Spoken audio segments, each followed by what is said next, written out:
কিতাব জায়গা বর্ণিত করিয়া দিছয় বন্দা হলে হে আমার বন্দা যে সময় তোমরা আমি আল্লাহর পক্ষ থেকে কোনো নিয়ামত পাইলাও তোমরা নিয়ামতের শুকরিয়া আদায় করিও নিয়ামতের সম্মান জানাইও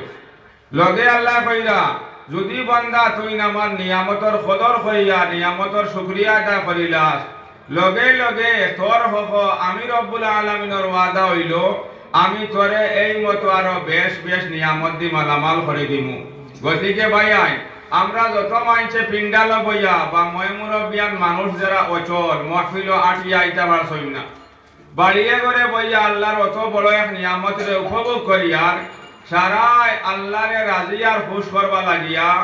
তেহে দিল তনে খালিস মখলিস নিয়তে আল্লাহর শুকরিয়া আদায় করে কয় আলহামদুলিল্লাহ আলহামদুলিল্লাহ। ভাইয়াই ও আলহামদুলিল্লাহ হইতে মনে কোনো খারাপই আনবা না। ও যে আমরা প্রায় 15-20 জন মানুষ বনো আইটা মানুষ গেছো নাইবা যারা ওয়াজ শোনার উদ্দেশ্য আইবা আল্লাহ আনাইব ও অনর মাঝে দেখবা কয়জনে আলহামদুলিল্লাহ এক চাহিদার সহিত